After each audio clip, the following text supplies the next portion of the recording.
After painting for a while, what you notice is it'll start drying out some. So what I'll do is clean this tip out.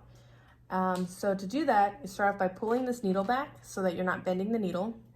And you'll unscrew this first part here. And you'll take a brush or a toothbrush or old toothbrush, whatever you have, and make sure the needle is pulled back though.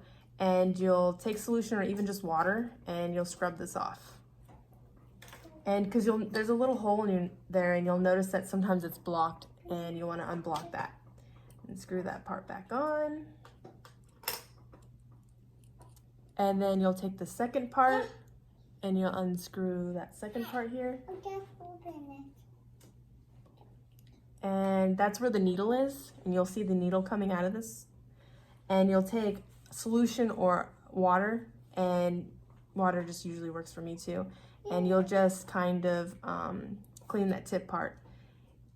The needle you may also see paint on the needle that's kind of dried out. And so then you'll take a rag and carefully, just going forward, clean the needle part off too.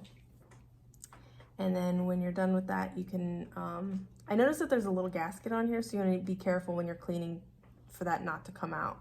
But you'll pull back on the needle again, and then you'll screw it back on. And usually that will fix your problem when it's drying out and you just need to clean the tip of it, and you'll see that start flowing again. Another thing what I do to prevent it from drying out so fast is I'll add retarder to it. So once your paint's already thinned out, you know, however you do that, and it's spraying just fine, but you notice that it's just drying too quickly, you'll want to use retarder. And then you can pour it directly into the bowl with the paint. And what I do to kind of mix it, it's like, I'm going to use water as an example. Oops, too much water. This is what I was talking about when you hold the tip of it. What I use is a rag of some sort, doesn't matter what kind of rag. And I push down and back, just like you're spraying. And you'll see the bowl bubbling up here. And that will help mix it. You can also put your finger over it, like if you don't have a bowl, or very lightly put your finger over it. And you'll see it bubble up, because when you totally block the hole, it'll bubble over, so you just want to be careful. So that's why I usually use a rag. It's kind of easier for it not to bubble over as fast. So that's how you do that. That's mixing. Now the next thing I wanted to show you is like how to clean it. Like this is the way I clean it. I don't take the whole thing apart every time. I only do that every once in a while, but most days I don't do that. Because it gets all complicated. So first you do same thing I had showed you with the tip. You clean the tip off. Then you will pour all the paint out of the bowl. And that's the first thing I do, is just all the paint that's left over in the bowl. If you save it however you want to save it. But if not, then you just pour it out and you get kind of like a bowl of some sort or over the sink and rinse it, whatever. And then I'll pour water into it, just like I did here. Pour water into it. And then do the bubbling thing. So the paint is kind of, I'm washing the paint out and then dump it, then pour more water in it.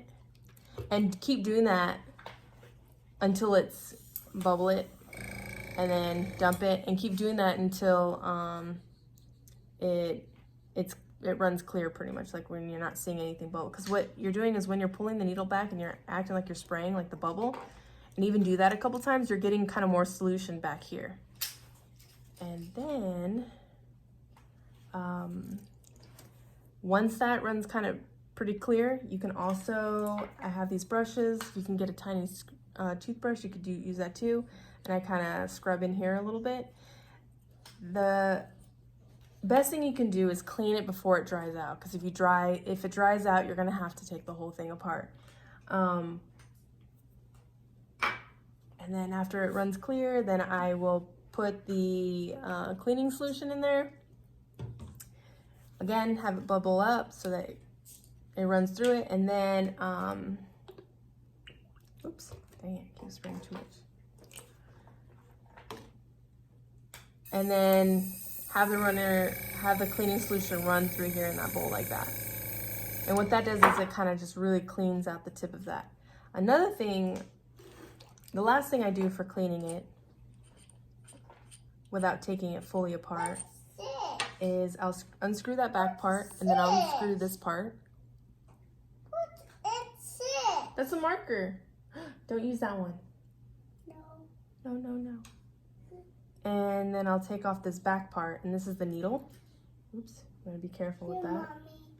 Mommy, And you can clean off the paint off of the needle like that. I don't want Cleaner, water, whichever you want to use. And then carefully put it back in. You kind of sometimes have to wiggle it or in and out a little bit to kind of get it to go all the way in. And then you'll be able to see the tip actually come out in the front, and then that's when you know it's deep enough. And then you'll take this back part, screw it back on, and that's to keep the needle tight. And then you'll put the cover back on.